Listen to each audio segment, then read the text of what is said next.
ರಾಜ್ಯದಲ್ಲಿ ಪರಿಶಿಷ್ಟ ಜಾತಿಗಳಿಗೆ ಒಳ ಮೀಸಲಾತಿಯನ್ನು ಸರ್ಕಾರ ನಿಗದಿಪಡಿಸಿತ್ತು. ಇದೀಗ ಕರ್ನಾಟಕ ರಾಜ್ಯ ಪರಿಶಿಷ್ಟ ಜಾತಿಗಳಿಗೆ ಶಿಕ್ಷಣ, ಉದ್ಯೋಗದಲ್ಲಿ ಒಳ ಮೀಸಲಾತಿ ಕಲ್ಪಿಸಿ ಸರ್ಕಾರ ಅಧಿಕೃತ ಆದೇಶ ಹೊರಡಿಸಿದೆ. ಹಾಗಾದರೆ ಯಾರಿಗೆ ಎಷ್ಟು ಒಳ ಮೀಸಲಾತಿ ಪ್ರಮಾಣ ಅಂತ ಅಧಿಕೃತ ಆದೇಶ ಮುಂದೆ ಹೇಳಲಾಗಿದೆ. ಈ ಕುರಿತಂತೆ ಸಮಾಜ ಕಲ್ಯಾಣ ಇಲಾಖೆ ಜಂಟಿ ಕಾರ್ಯದರ್ಶಿ ಅಧಿಕೃತವಾಗಿ ನಡಾವಳಿ ಹೊರಡಿಸಿದ್ದು, ಕರ್ನಾಟಕ ಸರ್ಕಾರವು ಮಾನ್ಯ ಸರ್ವೋಚ್ಚ ನ್ಯಾಯಾಲಯವು CA ನಂಬರ್ 2317ರಲ್ಲಿ ಮಾನ್ಯ ಸರ್ವೋಚ್ಚ ನ್ಯಾಯಾಲಯವು ಪಂಜಾಬ್ ರಾಜ್ಯ ಮತ್ತು ಎಲೆಮ್ ವರ್ಸಸ್ ದೇವೇಂದ್ರ ಸಿಂಗ್ ಪ್ರಕರಣದಲ್ಲಿ ನೀಡಿರುವ ತೀರ್ಪಿನ ಅನ್ವಯ ಪರಿಶಿಷ್ಟ ಜಾತಿಗಳ ಒಳ ಮೀಸಲಾತಿ ಬಗ್ಗೆ ಅಧ್ಯಯನ ನಡೆಸಿ ವರದಿ ಸಲ್ಲಿಸಲು ಆಯೋಗದ ವಿಚಾರಣಾ ಕಾಯ್ದೆ 1952ರಂತೆ ನಿವೃತ್ತ ನ್ಯಾಯಮೂರ್ತಿ HN ನಾಗಮೋಹನ್ ದಾಸ್ ಅವರ ನೇತೃತ್ವದ ಏಕಸದಸ್ಯ ಆಯೋಗವನ್ನು ಸರ್ಕಾರದ ಆದೇಶ ಸಂಖ್ಯೆ SWD SLP 8/2024 P/1 ದಿನಾಂಕ 12/11/2024 ಮತ್ತು ದಿನಾಂಕ 3/12/2024ರಂತೆ ರಚಿಸಲಾಗಿದೆ. ಅದರಂತೆ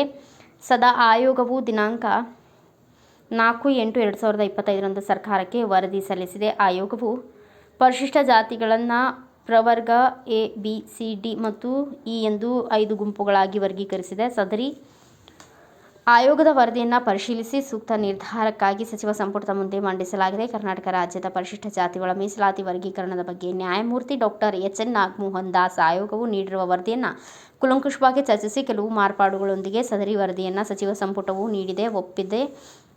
ಈ ಪ್ರಸ್ತಾವನೆಯಲ್ಲಿ ವಿವರಿಸಿರುವ ಅಂಶಗಳು ನ್ಯಾಯಮೂರ್ತಿ HN ನಾಗಮೋಹನ್ ದಾಸ್ ಆಯೋಗದ ವರದಿಯನ್ನು ಅಗತ್ಯ ಮಾರ್ಪಾಡುಗಳೊಂದಿಗೆ ಅಂಗೀಕರಿಸಿ ಪರಿಶಿಷ್ಟ ಜಾತಿಯಲ್ಲಿರುವ ಜಾತಿಗಳು 5 ಪ್ರವರ್ಗಗಳಿಗೆ ಬದಲಾಗಿ ಪ್ರವರ್ಗ A ಮತ್ತು ಪ್ರವರ್ಗ B ಮತ್ತು ಪ್ರವರ್ಗ C ಮತ್ತು 3 ಪ್ರವರ್ಗಗಳಾಗಿ ವರ್ಗಿಸಿ ಶಿಕ್ಷಣ ಮತ್ತು ಉದ್ಯೋಗದಲ್ಲಿ ಪ್ರಸ್ತುತ ಜಾರಿಯಲ್ಲಿದ್ದ 17% ಮೀಸಲಾತಿಯನ್ನು ಪ್ರವರ್ಗ A ರಲ್ಲಿ ಸಮುದಾಯಗಳಿಗೆ 6% ಪ್ರವರ್ಗ B ರಲ್ಲಿ ಸಮುದಾಯಗಳಿಗೆ 6% ಮತ್ತು ಪ್ರವರ್ಗ C ರಲ್ಲಿ ಸಮುದಾಯಗಳಿಗೆ 5% ನಿಗದಿಪಡಿಸಿ ತಕ್ಷಣವೇ ಜಾರಿಗೆ ಬರುವಂತೆ ಸೂಚಿಸಲಾಗಿದೆ.